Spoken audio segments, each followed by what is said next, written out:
fear of terrorism for political gain is itself terrorism. And the nexus of politics and terror, as employed by the Bush administration, is now, tonight, confirmed. In our fourth story in the countdown, a push to raise the terror threat level on the very eve of the presidential election of 2004. Tom Ridge, the former Secretary of Homeland Security, claims to have stopped that particular instance of it.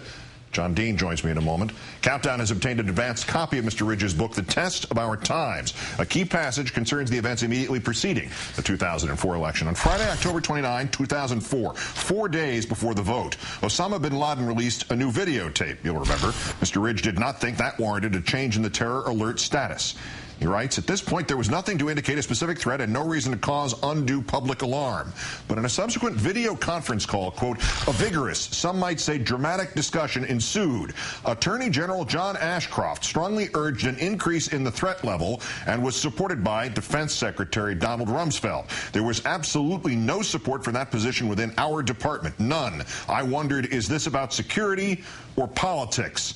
Post-election analysis demonstrated a significant increase in the president's approval ratings in the days after the raising of the threat level. The position of DHS ultimately prevailed, according to Ridge, because some White House staff agreed that raising the threat level could look politically motivated.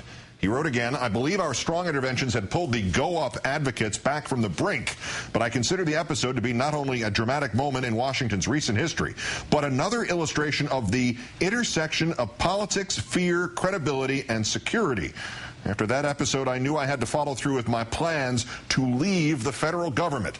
Mr. Ridge also claims that his department was justified in raising the terror threat level to orange in August of 2004 for the financial centers in New York, New Jersey, and Washington. The warning had come just 3 days after the Democratic National Convention, and it soon became evident that the evidence supporting that warning was about 4 years old and largely out of date. Never have I more wanted to be wrong about something, but beginning in October 2005, we periodically ran a segment called The Nexus of Politics and Terror, as this brief introduction from the first time will suggest. Sad to say, we told you so.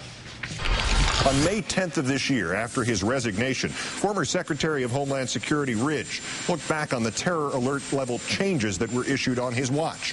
Mr. Ridge said, more often than not, we were the least inclined to raise it. Sometimes we disagreed with the intelligence assessment. Sometimes we thought even if the intelligence was good, you don't necessarily put the country on alert.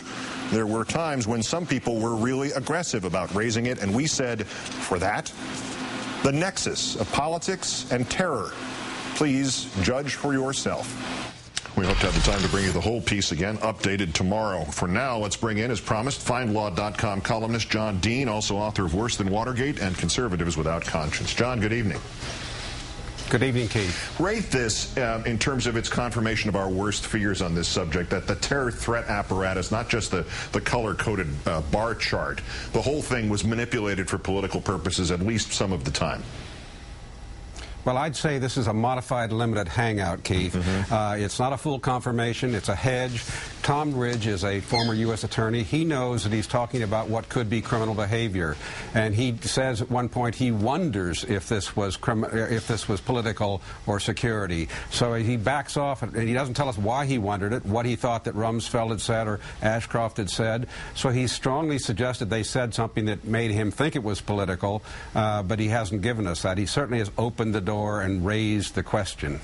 Well, and you describe it just now in terms of criminal activity. Who is potentially liable, and is anybody in position to do anything about it at this late date?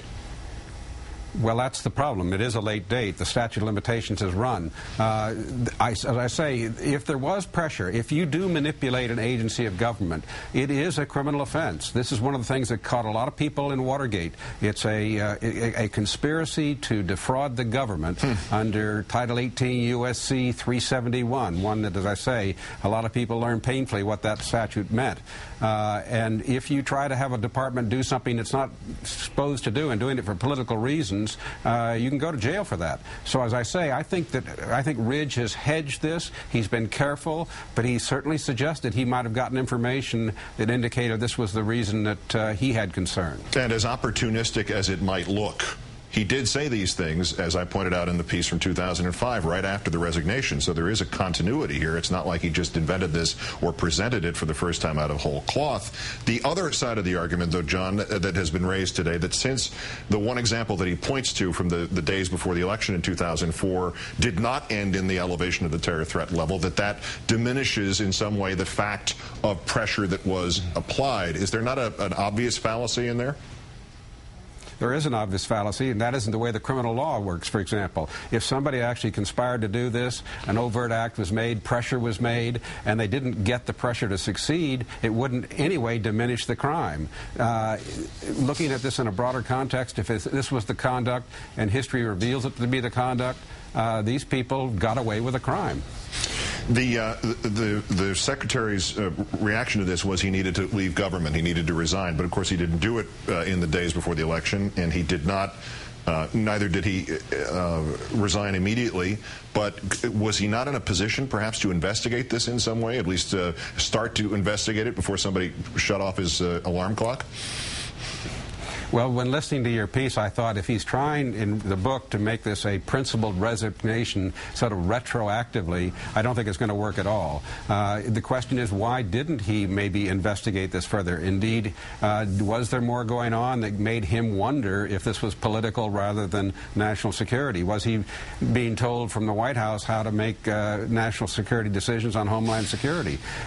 These are, as I say, this is a very loaded little bit of commentary from this book. The message ultimately of the 2004 Bush re-election campaign was vote for us or you might die. Is anybody potentially going to be held account for that message having infected apparently official government actions, as Mr. Ridge at least implies, if not confirms? Well, I think all of those of us who followed this certainly believe this was the case. They did manipulate it for political purposes. It did work. But the question is, I doubt if Congress, even on this issue, will proceed any further, even with this lead that Ridge has given. If they won't, for example, look at torture, why are they going to look at color-coded warnings as being, which aren't even close to that problem, politically manipulated? Yeah, and since we got rid of the color coding system, the problem could never come up again, so we don't have to prosecute it. That's the line of logic now. Yeah. We only had to elect Bush to get rid of the color coding system. John Dean, author of Broken Government, Worse Than Watergate, Conservatives Without Conscience. Pick a book. They all seem to apply to our topic tonight. Thanks as always, John.